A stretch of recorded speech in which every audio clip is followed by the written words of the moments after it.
Ọba Akewi mo tún ti dé o. Èmi ajírọ̀gbọ́n ló ń bí ọ̀bẹ. Gẹ́gẹ́ ló kọ́ ìbọn tèmi dúró. Honorable Abiodun FADIPE kó tó ló dàgàmù mi níṣẹ́.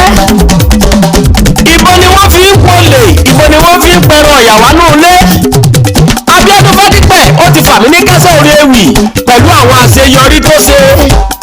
Bí mo bá wá síná polẹ̀ kí n sọ nípa àṣeyege rẹ̀ kò léèwọ̀. Ọba gbogbo Akewi yes, èmi náà ni èmi adira oko bí ẹni rogun ayakọ́kọ́ ọ̀nà kí ajímútábà oògùn àdó nítorí ògùn wáyé aṣọ agẹmọ òsè dàbúra ìwòrìwò ẹkùn eégún ò gbọdọ̀ ná babaláwo èèwọ̀ gbẹ́gún bá ná babaláwo kí ni ó ṣẹlẹ̀ ẹ lọ béèrè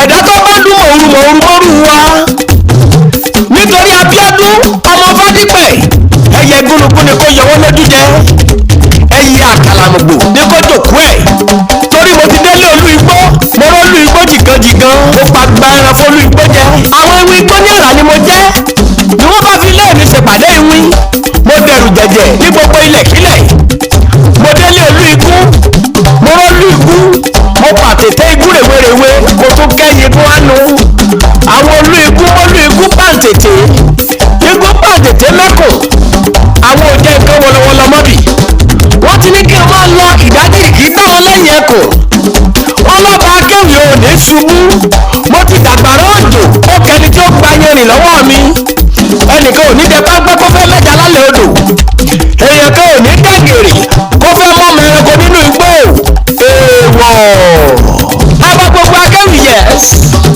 àṣeyọrí Honorable Abiodun FADIPE ó tó òun èèyàn ṣèwélé lórí part 1 ìyá apá kìíní ni mo sọ lọ́jọ́ sí tí gbogbo yín kéde wípé ṣiṣẹ́ ńlá gbogbo ọ̀jọ̀gbọ́n ni wọ́n lọ́ dáwọn àrà gidi tó nípọn àrà tó wá dá lásìkò yìí tírélà ọgọ́rùn-ún ò lè rú tó láéláé ọba làkèrè nínú káwalẹ̀ lódò àti nálága káńsù ní Nàìjíríà irú Honorable Abiodun FADIPE ò wọ́pọ̀ rárá o bá a kẹ́yìn sọ́tún bá a kẹ́yìn sósì bá a kọ́ méjèèjì sẹ́yìn fèrè lọ́lú sẹ́yìn padà sí ní Èkìtì ẹni tí ò ní yin ni ò ní yin ni kí ló ṣe tẹ́nìkan ò ṣe rí ni wèrè wọn a máa sọ jáde lẹ́nu a lè fẹ́rù wọn kù láwùjọ tàbí ṣùgbọ́n kan ò sí ẹni tó ti kú pátápátá ló lè tẹ́ máa dámọ̀ lọ́rùn Honorable Abiodun gbìyànjú tẹ̀gẹ̀ kọ́ rárá àgbà tó bá lómi nínú kan kì í pariwo lọ́mọ Abiodun jẹ́ ọ̀dà mi lójú gedegbe nípa ètò ìjọba àti iléeṣẹ́ office and administration ni mò ń wí Honorable FADIPE dá ńláńlá àtúnṣe ọ́fíìsì alága làkọ́kọ́ kọ́kọ́ ṣe àti legislative building kọ́ra mọ́tò sọ́fíìsì alága igbákejì abẹnugan akápò àti director of personal management ọkọ̀ mẹ́jọ ọ̀tọ̀ọ̀tọ̀ ló wọ́n ṣàtúnṣe rẹ̀ ní káńsù kíṣẹ́ ó lè dágájíá ráyé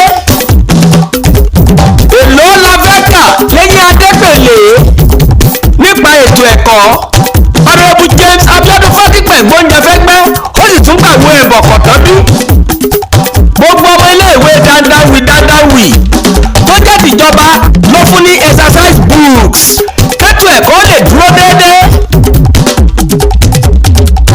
ẹ̀yẹ wo iye owó tó ná lórí ìdàgbàsókè àwọn ọ̀dọ́ Honorable Abiodun gboko gbárawọ̀ àìmọye oore tí ń ṣe tí kì í jẹ́ káwọn èèyàn ó gbọ́ ọlọ́run tá a bá ṣe fọwọ́ ọ̀tún ọwọ́ òsì ò gbọ́dọ̀ gbọ́ rárá mo ṣàlàyé f'Abiodun pé bí tọ́lọ́ṣèlú kọ́ gbogbo wọn bá ṣe ẹjẹ́ pariwo ẹ̀ síta gbangba Abiodun dáńláńlá ó ti dábìrà tó pọ̀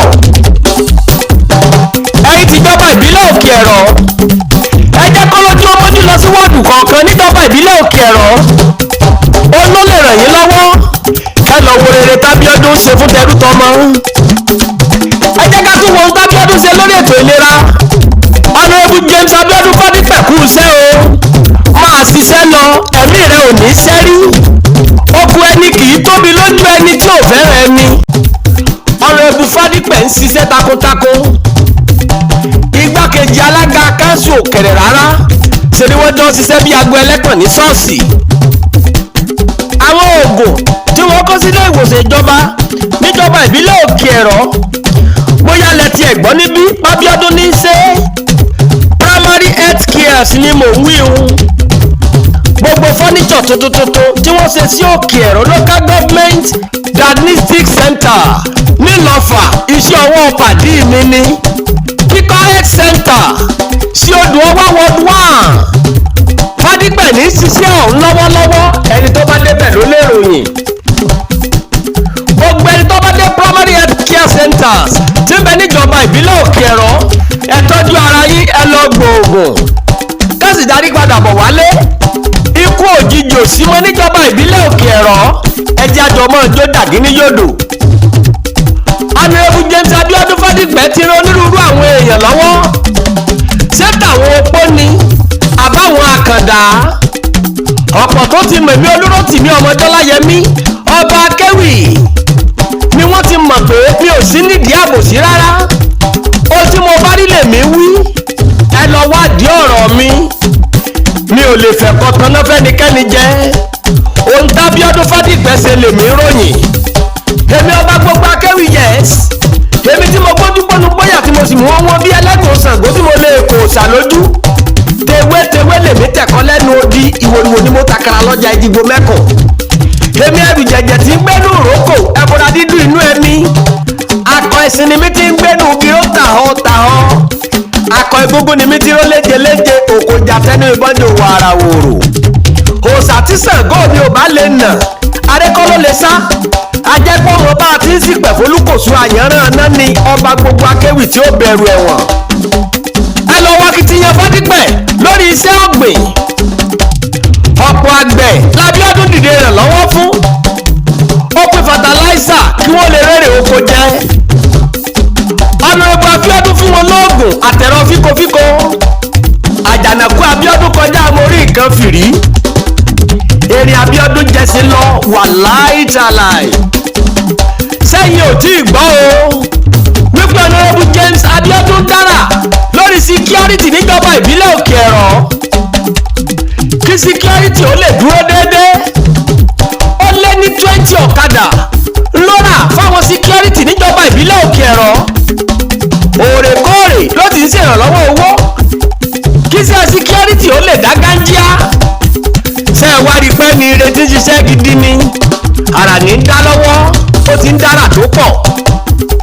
Honorable Abiodun kò ní gbogbo àwọn lọ́balọ́ba kéré níjọba ìbílẹ̀ Òkè Ẹ̀rọ rárá. Ẹ̀yin ẹ ká lọ sí gbòòrò Ẹ̀kàn ẹ ká lọ s'Ayédùn ní Ẹ̀kàn méje district ká lọ wọ ààfin Ọlẹ́kàn àti tọba Jésù of Ayédùn.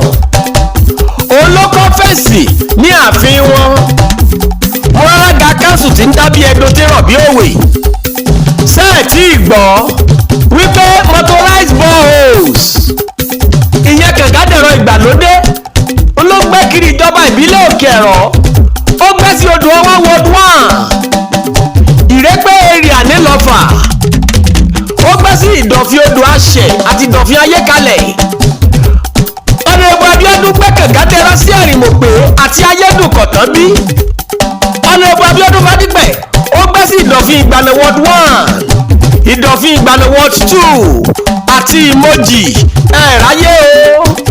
Ẹ̀rọ olú ọmọ tá a ní tí ṣe takuntakun fún tẹrú tọmọ. Bákan náà ni wọ́n gbómi lọ sí legislative complex secretariat Ìlọ́fà lójúmọ́. Gbogbo aláṣà mọ̀ wípé water is life. Ó mò ń gbọ́ bóyá ìdí rèé tó fi somi káàkiri ìgboro kí gbogbo wọ́ọ̀dù ó lè jẹ̀gbádùn yọ̀tọ̀ mi. Honorable James Abiodun Fadipẹ gẹ́gẹ́ lára tí wọ́n ń gbà dá tí ò gbàràdá lọ́wọ́ anybody rárá lórí ètò iná. Àṣeyọrí tó nípọn ló ṣe. Ìwọ gan ló yẹ ká fún ní atúlùsí of Òkè Ẹ̀rọ. Ẹ̀bẹ̀ ni mo fẹ́ lẹ́kọ̀ọ́ ọ̀fẹ́ kan wípé kí wọ́n fún Honorable Abiodun Fadipẹ ní atúlùsí of Òkè Ẹ̀rọ torí ó dá ńláńlá ó dá bí ẹdún ọ̀rọ̀ bí òwe. Solar street light tí wọ́n ṣe sí Ẹ̀kàn iṣẹ́ ọwọ́ ọ̀rẹ́ mi ní.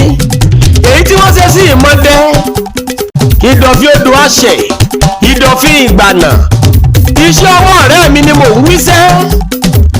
Abiodun ṣe bẹbẹ ó yàtọ̀ sí ti bẹ́ẹ̀ bẹ́ẹ̀. Abiodun faná kiri gbogbo àwọn agbègbè pẹ̀lú àwọn òpó tuntun ní Ìmọ̀jì, Ègòsì ilé àti Ìmọ̀dẹ kí ni ó lè kárí 300 kV transformer ló fún wọn ní odò ọwá 2 àti òkè àgbo area nílọ́fà. Níjọba ìbílẹ̀ òkè ẹ̀rọ ni mò ń wí hun, ẹ̀rọ agbénáwá ni mò ń wí tó gbé fún wọn níbẹ̀ kí wọ́n lè níná kí wọ́n lè mọ dára tó pọ̀. ọ̀nà Oba Abiodun Fadipe ó gbìyànjú bẹ́lẹ́gbẹ̀ẹ́ kan ò bá lè yìn ọ́ ara rẹ̀ ló wà. Honorable James Abiodun Fadipe ti fi katakata fún àwọn ọ̀nà níjọba ìbílẹ̀ òkè ẹ̀rọ o. ẹ̀yẹ lọ wo ọ̀nà tó lọ sí gbẹ̀dẹ̀ ilé Kájọlá street tó bí MGS òun lòún fakọ̀tọ́ bí. ọ̀nà Orísun báre sí ẹ̀dẹ̀ mọ́rún palace. Fadipe ti fa gbogbo rẹ̀ pátápátá. ọ̀nà Ìlọ́fà grammar school sí Ìgbógùnsì ni wọ́n ti fa. ọ̀nà Ìmọ̀dẹ township sí Ayédùn ni wọ́n ti fa o. ọ̀nà Dọ́jà heritage road Ayédùn wọ́n ti fa kọ̀tán bí. ẹ̀ka lọ sí Ẹ̀rìmọ̀pé junction Ilẹ̀gùn sí Ayédùn wọ́n ti fa. ọ̀nà Odò Ọgbà road sí Odò Ẹ̀dẹ̀ láyédùn ó ti mọ́ra gádá wọ́n ti fa kọ̀tán bí. Chief Gbádéyàn road Ẹ̀kàn, Ìdẹ̀ra road Ẹ̀kàn, Ìmọ̀jì Ẹ̀kàn road gbogbo rẹ̀ pátápátá ní katakata ti fa. ẹ lọ débẹ̀ kẹ́ròyìn ọ̀rọ̀ títí ó fi dé Lálẹ́ road. ẹ lọ wo sí ọwọ́ ọ̀rẹ́ mi tí ń ṣiṣẹ́ takuntakun tó ń dábìrà tó pọ̀. Abọ́ Ọlọ́gẹ̀dẹ̀ road láyé kalẹ̀ sí Ọdẹ́dá health center ní Ìdọ̀fin Ìgbànà wọ́n ti fa gbogbo rẹ̀ pátápátá. ṣe ni Fadipe sáà ń ṣiṣẹ́ bí aago. New Market Center road Ìdọ̀fin Ìgbànà. bákan náà Honorable Fadipe olókọ́ drainage sí Ìlówé area Ìlówé compound odò ọwá. àríṣe àríkà ní bàbá ìrègbò oṣù 9 péré l'Abiodun ti lò lórí àléfà láti ríṣẹ́ gidi tó ń ṣe fún tẹrú tọmọ. àṣé bíntì la rí ìgbà tó pé oṣù 6 ńláńlá gan ń bọ̀ lẹ́yìn. Honorable Abiodun mo kí ẹ kú oríire o. àṣeyọrí rẹ ni mo sáà ń ròyìn sáà. bó bá jẹ́ pé o lọ́wọ́ lórí àléfà ni ó yẹ kó ti yí ọ pé dandan ni kí n pariwo. èèyàn kan ò lè gàgà kó gbogbogbò kó kọjá ẹgbẹ́ Oba Akewi nílẹ̀ yìí. tíyàwó tí mo fẹ́ sínú ilé tó bá jalè yìí ó ṣẹ̀wọ̀n. prepaid meters tí wọ́n rà sí gbogbo ọ́fíìsì kọ̀ọ̀kan ní òkè local government secretariat. iṣẹ́ ọwọ́ ọ̀rẹ́ mi ni òun ló ṣe gbogbo wọn pátákó. Ọba gbogbo Akewi mo sì ń bọ̀ náà.